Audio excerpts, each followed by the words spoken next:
के बाद 3500 किलोग्राम जावा महुआ और 1200 लीटर चुलाई शराब नष्ट की गई। शराब तस्कर अपने घरों में नहीं बल्कि अपने खेतों और घर के बाहर जमीन में गाड़कर शराब रख रहे हैं, लेकिन विभाग भी उन पर लगातार नजर बनाए हुए है। पुलिस का कहना है कि प्रदेश में पूर्ण शराबबंदी को लागू करने के लिए लगातार अभियान चलाया जा रहा है।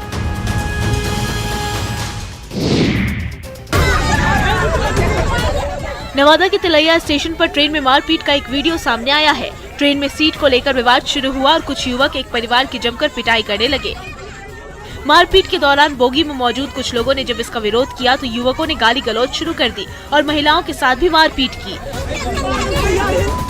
दरअसल काफी समय से सीट पर बैठने के लिए युवक जबरन तू-तू मैं कर रहा था। ट्रेन जैसे ही तिलैया स्टेशन पर पहुंची तो वो अपने अन्य साथियों के साथ पूरे परिवार पर टूट पड़ा और मारपीट करने लगा। इस दौरान मौके पर अफरा तफरी का माहौल हो गया। खचाखच भरी ट्रेन में परिवार के साथ मारपीट होती रही, लेकिन इस दौरान ट्रेन में कोई सुरक्षा गार्ड भी मौजूद नहीं था। न ही किसी ने आगे बढ़कर परिवार की सहायता की, जिसके बाद परिवार के लोगों ने हेल्पलाइन नंबर पर फोन किया, लेकिन फिर भी मदद नहीं मिली। ट्रेन जैसे ही अगले स्टेशन पर रुकी तब उत्पात मचा रहा युवक वहां से फरार हो गया। हैरानी की बात यह है कि ट्रेन में एक भी सुरक्षा गार्ड क्यों नहीं मौजूद था। आखिर यात्रियों के असामाजिक तत्वों से सुरक्षा की जिम्मेदारी किसकी है?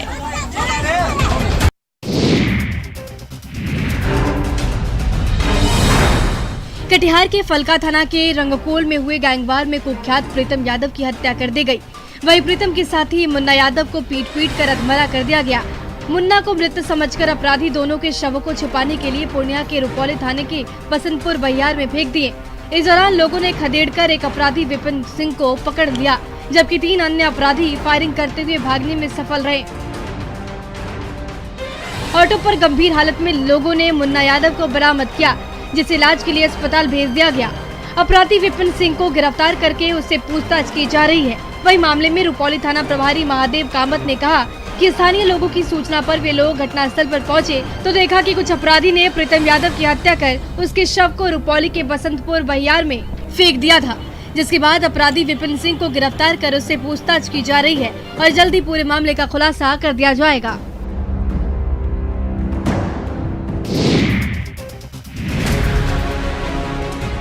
लंबे समय तक कोडरमा में जमे कई सरकारी डॉक्टर मुन्ना भाई वाली करतूत करते हुए पकड़े गए हैं। ऐसे 12 सरकारी MBBS डॉक्टर चिन्हित किए गए हैं, जिनका कई महीने पहले ही कोडरमा से दूसरे जिले में ट्रांसफर हो चुका है। बावजूद इसके ये लोग अभी तक बायोमेट्रिक हाजिरी कोडरमा जिले से ही बना रहे हैं। साथ ही ट्रांसफर वाले जिले में नहीं रहकर वहां की स्वास्थ्य व्यवस्था से खिलवाड़ कर रहे हैं। इनमें से अधिकतर डॉक्टर या तो कोडरमा में अपना घर बना चुके हैं या वहीं निजी क्लिनिक भी चलाने का उन पर आरोप है। उपायुक्त आदित्य रंजन ने कोडरमा से बायोमेट्रिक के जरिए दूसरे जिले में अपनी उपस्थिति दर्ज कराने वाले 12 चिकित्सकों को चिन्हित करते हुए उनके खिलाफ विभाग को सूचित किया है। ये सभी 12 सरकारी डॉक्टर या तो कोडरमा के सदर अस्पताल में बायोमेट्रिक के जरिए अपनी हाजिरी बनाते थे। DC ने बताया कि इसकी सूचना विभाग को दी गई है और अगर दूसरे जिलों में भी इस तरह का अभियान चले तो कोडरमा में तैनात डॉक्टरों की सही स्थिति का पता लग पाएगा। उन्होंने डॉक्टरों की इस हरकत को गलत करार दिया है।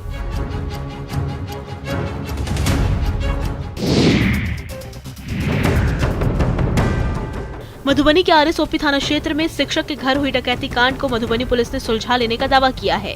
SDPO आशीष आनंद के मुताबिक बीते 29 नवंबर को शिक्षक हरे कृष्ण महतो के घर पर 6 बदमाशों ने डकैती की वारदात को अंजाम दिया था और इस पूरी घटना का मास्टरमाइंड सोनू मियां और मोहम्मद जफर नामक शातिर बदमाश है, जो कि मूलतः बिहार शरीफ का रहने वाला है, लेकिन पिछले कुछ सालों से वो मधुबनी के अररिया संग्राम स्थित चिरकुटा इलाके में घर बनाकर बस गया है। पुलिस के मुताबिक सोनू मियां और उसके साथियों पर बिहार शरीफ समेत कई जिलों में लूट और डकैती के 20 से अधिक केस दर्ज हैं। फिलहाल सोनू मियां फरार चल रहा है। हालांकि उसके गैंग से जुड़े बदमाश पुलिस के हत्थे चढ़े हैं, जिनकी निशानदेही पर मधुबनी पुलिस ने सोनू मियां के अररिया संग्राम स्थित घर पर दबिश देकर भारी मात्रा में जेवरात और धारदार हथियार समेत कई कागजात बरामद किए हैं।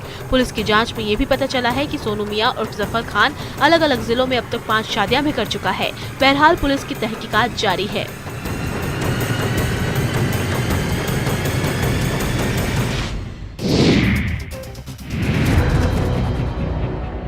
रामगढ़ के गांव-गांव में उत्पात मचा रहे हाथियों के झुंड ने मेहनतकश किसानों की नाक में दम कर रखा है। वेस्ट बोकारो के नावाडी गांव में हरी भरी फसल रौंदने के बाद गजराज का काफिला कोला के छोटकी डूंडी गांव आ थमका। यहाँ भी मदमस्त हाथियों ने धान की फसल को भारी भरकम पांव से बर्बाद कर दिया। मेहनती किसान अपनी नजरों के सामने फसल की बर्बादी चुपचाप देखते रहे। हालांकि किसानों की गुहार पर वन विभाग का हाथी भगाओ दल मौके पर डट गया है। रेंजर केदार राम के नेतृत्व में ये दल जंगली हाथियों को बोकारो की सीमा पर खदेड़ने की कोशिश कर रहे हैं। इसी दल के प्रयासों की बदौलत हाथियों का एक झुंड रजरप्पा के पास दामोदर नदी तक पहुंच गया है। ऐसे में दहशतजदा ग्रामीण रत जगह करने को मजबूर हैं। ग्रामीणों का कहना है कि हाथियों के आतंक से वो परेशान हैं। हाथी उनकी फसलों को रौंदकर बर्बाद कर देते हैं। साथ ही साथ हाथी गांव में आकर घरों को तोड़ देते हैं, जिससे वो बेघर हो जा रहे हैं। ग्रामीण वन विभाग से हाथी को खदेड़ने की गुहार लगा रहे हैं।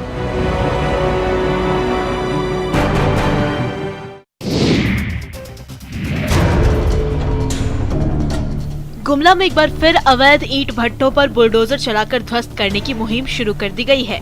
4 महीने पहले भी कई भट्टों को ध्वस्त किया गया था, लेकिन इसके बाद भी कई लोग गलत तरीके से इसके संचालन में जुटे थे। डीसी ने इसके बाद अवैध ईंट भट्टों को ध्वस्त करते हुए निर्देश जारी किया, जिसके बाद गुमला शहर के तरी स्थित भट्टा को बुलडोजर चलाकर ध्वस्त कर दिया गया। इस दौरान सीओ के साथ एसडीपीओ और पुलिस बल भी मौजूद रही। जेसीबी के जरिए चूल्हों को खोदकर ध्वस्त किया गया। सीओ के मुंडू ने बताया कि वाइल्ड लाइफ के तहत ब्रिक्स ईंट भट्टा भी आता है। यहाँ लाल ईंट का निर्माण होता है, जिसे डीसी के निर्देश पर नष्ट किया गया है। उसकी चिमनी को नष्ट किया जाना है, लेकिन कुछ तकनीकी कारणों से उसकी चिमनी को अभी नष्ट नहीं किया जा रहा है। इसे बाद में ध्वस्त किया जाएगा। वहीं ईंट भट्टों पर लगातार कार्रवाई करने का निर्देश दिया गया है।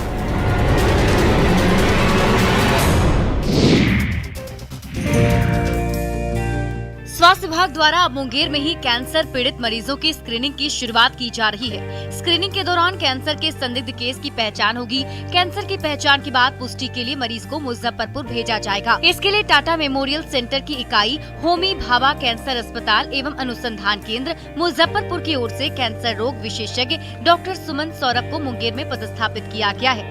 एनसीडी प्रोग्राम के तहत कैंसर रोग विशेषज्ञ डॉक्टर सुमन सौरभ सदर अस्पताल के अलावा सभी पीएचसी में शिविर लगाकर कैंसर के संभावित मरीजों की स्क्रीनिंग करेंगे।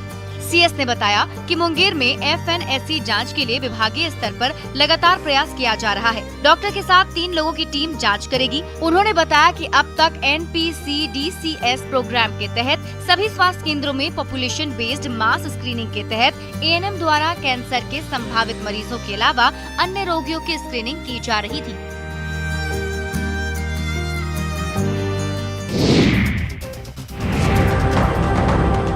झारखंड की सांस्कृतिक धरोहर टैगोर हिल की पहचान मिटाने की कोशिश जारी है।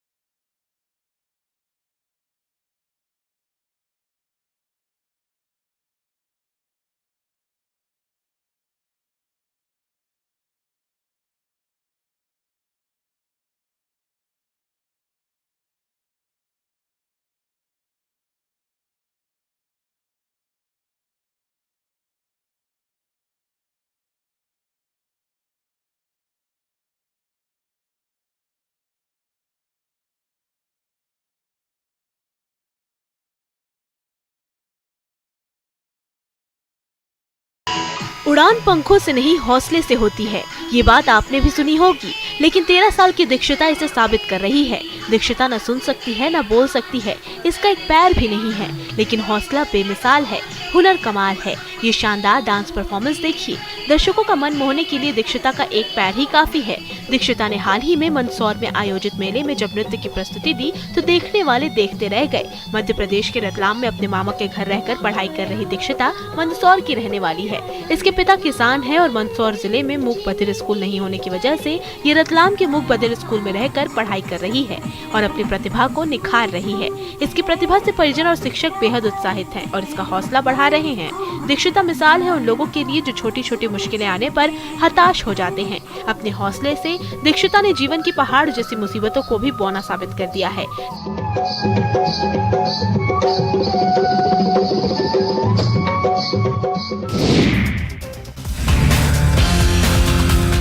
पटना के ज्ञान भवन में 7वें India international mega trade fair का आयोजन किया गया है। यहाँ 25,000 उत्पाद एक छत के नीचे उपलब्ध हैं। 10 देशों और भारत के अलग अलग राज्यों से आए लोगों ने अपने अपने स्टॉल लगाए हैं और ज्ञान भवन में लगा मेगा ट्रेड फेयर इन दिनों लोगों को खूब आकर्षित कर रहा है। वजह है देश विदेश से लोगों का यहाँ आकर सामान बेचना। अफगानिस्तान के मशहूर ड्राई फ्रूट्स पटना में भी धमाल मचा रहे हैं। अंजीर, बादाम और खजूर को लोग खूब पसंद कर रहे हैं।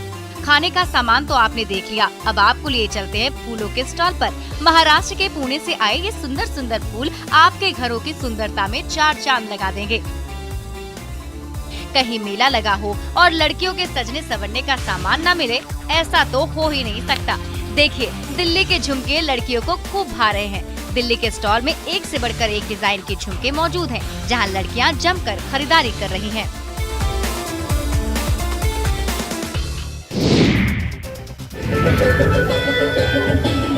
बोकारो में बोकारो स्टील के CSR विभाग की ओर से हैप्पी स्ट्रीट का आयोजन किया गया। इस दौरान सेक्टर 4 के गांधी चौक के पास से बोकारो मॉल तक लोग सड़क पर जुटे और जमकर मौज मस्ती की। इस दौरान पारंपरिक नृत्य के साथ ही योग अभ्यास और कई तरह के कार्यक्रमों की प्रस्तुति की गई।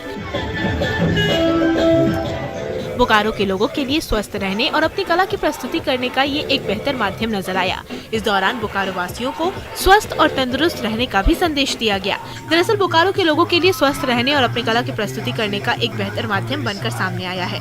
बच्चे और युवा अपने तरीके से मनमोहक प्रस्तुति देकर लोगों को अपनी ओर आकर्षित कर रहे हैं। छोटी छोटी बच्चियां झारखंडी गानों पर प्रस्तुति देती नजर आई। लोगों ने भी कहा कि ये बोकारो के लिए बेहतर प्रयास है। सभी रविवार के दिन सड़क पर उतरकर अपने आप को स्वस्थ और तंदुरुस्त रख सकते हैं और अपनी कला को भी लोगों के सामने प्रस्तुत कर सकते हैं।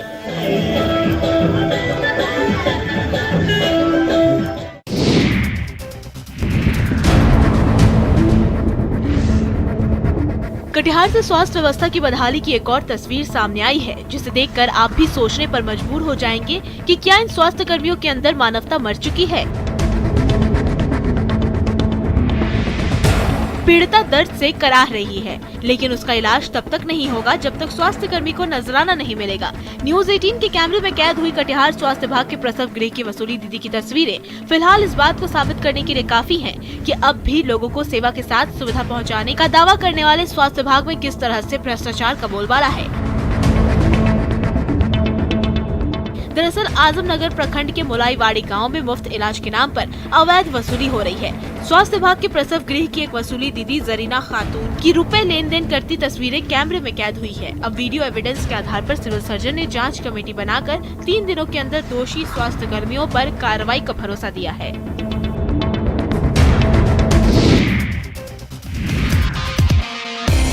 बिहार की पंचायती राज व्यवस्था को बेहतर रूप देने के लिए सरकार ने एक शानदार पहल की है। इसको लेकर अब पंचायतों में ओपन जिम का निर्माण कराया जा रहा है। इस ओपन जिम के जरिए ग्रामीण इलाकों के लोग अपनी सेहत और तंदुरुस्ती का ख्याल रख रहे हैं। दरअसल सीतामढ़ी के डुमरा प्रखंड के भासर मचा उत्तरी पंचायत में इस योजना के तहत पहला जिम शुरू कर दिया गया है। इस ओपन जिम का लुत्फ बच्चों से लेकर बूढ़े तक उठा रहे हैं। देखिए, व्यायाम करते हुए बच्चे कितना खुश नजर आ रहे हैं। ये युवक भी कसरत कर खूब पसीना बहा रहे हैं। महिलाएं भी अब अपनी तंदुरुस्ती पर ध्यान दे रही हैं। व्यायाम करने के लिए सुबह सवेरे महिलाओं, पुरुषों और छोटे छोटे बच्चों की भीड़ लगी रहती है। बता दें कि 15वें वित्त आयोग से पंचायतों में ओपन जिम के निर्माण के लिए कुल 5 लाख की राशि उपलब्ध कराई गई है। इसके अलावा सरकार एक दूसरी भी शानदार पहल करने वाली है, जिसके तहत पंचायतों में बच्चों के लिए चिल्ड्रन पार्क का निर्माण कराया जाना है।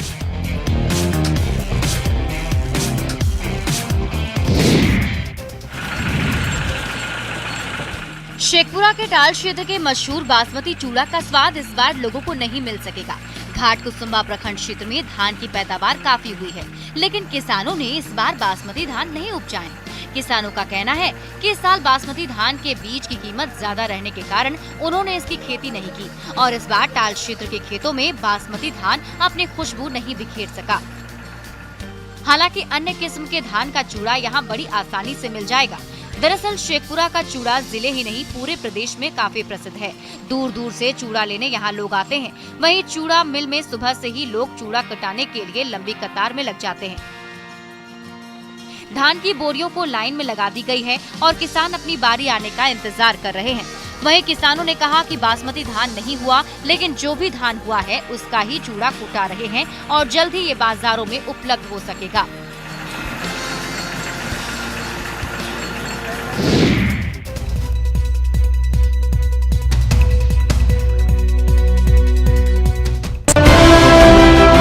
बताया जा रहा है कि राकेश यादव के मुर्गा फार्म में रोज की तरह कर्मी अपना काम कर रहे थे और उसी बीच अचानक आग कैसे भड़की किसी को कुछ पता नहीं चल पाया। आग लगने की घटना से लाखों रुपए के नुकसान की बात कही जा रही है। आग लगने की सूचना अग्निशमन विभाग को दी गई, लेकिन जब तक आग पर काबू पाने के लिए दमकल की गाड़ियां पहुंचती तब तक सब कुछ जलकर राख हो चुका था। वहीं अगलगी के मामले में विभाग का कहना है कि पोल्ट्री फार्म में आग कैसे लगी इस बात का पता नहीं चल पाया है, लेकिन स्थिति पर काबू पा लिया गया। वहीं पोल्ट्री फार्म के मालिक का कहना है कि उन्हें इस अगलगी में लाखों का नुकसान हुआ है, जिसका आकलन किया जा रहा है।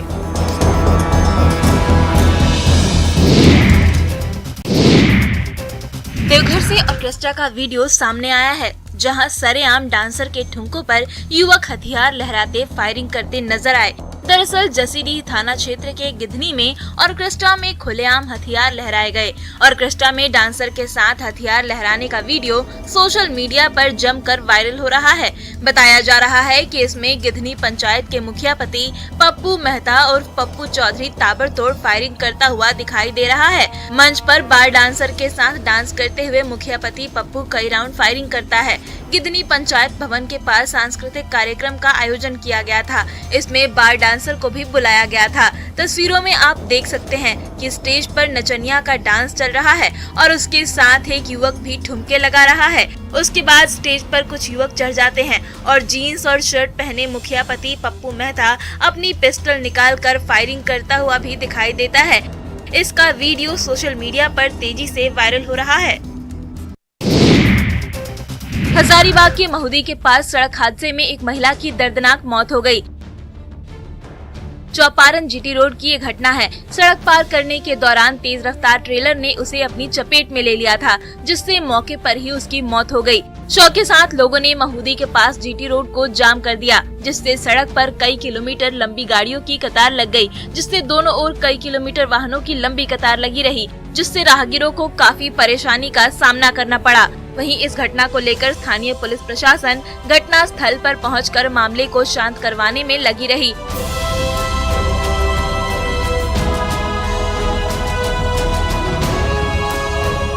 साथ ही घटना की जानकारी मिलते ही स्थानीय विधायक उमाशंकर अकेला यादव मौके पर पहुंचे और ठेकेदार पर सड़क में तोड़फोड़ को हादसे की वजह बताया। उन्होंने कहा कि तोड़फोड़ के कारण ही आए दिन सड़क दुर्घटना में लोग जान गंवा रहे हैं। साथ ही कंपनी के ठेकेदार की ओर से मुआवजा देने की मांग की। लातेहार में नक्सलियों ने फिर उत्पात मचाया है। ब्रिज निर्माण कार्य में बाधा पहुंचाने की कोशिश की है।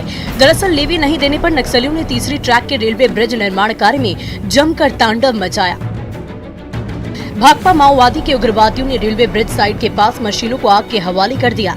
लातेहार चंदवा बरकाकाना बरवाडीह रेलखंड पर टोरी जंक्शन के महज 10 किलोमीटर दूर डगड़गिया पुल के पास काम चल रहा है। TTPIL कंपनी को इस नक्सली हमले में करीब 50 करोड़ की संपत्ति का नुकसान हुआ। यहाँ उग्रवादियों ने निर्माण कार्य स्थल पर 3 Poclain machine, 1 JCB, 2 piles machine और बाइक को आग के हवाले कर दिया था। साथ ही पर्चा छोड़कर लेवी नहीं देने पर अंजाम भुगतने की चेतावनी भी दी थी। घटना के बाद पुलिस को जानकारी दी गई, लेकिन पुलिस काफी देरी से घटना स्थल पर पहुंची। इस नक्सली घटना के बाद पूरे इलाके में दहशत का माहौल है। लोग डरे सहमे घरों में दुबके हुए हैं।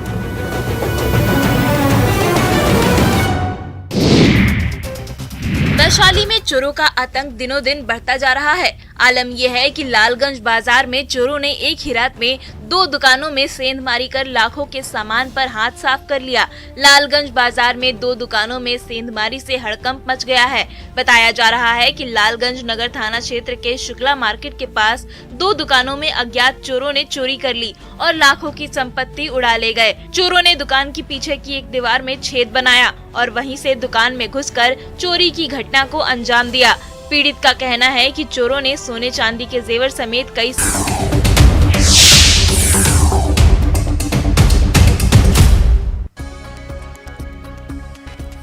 भागलपुर में श्रद्धा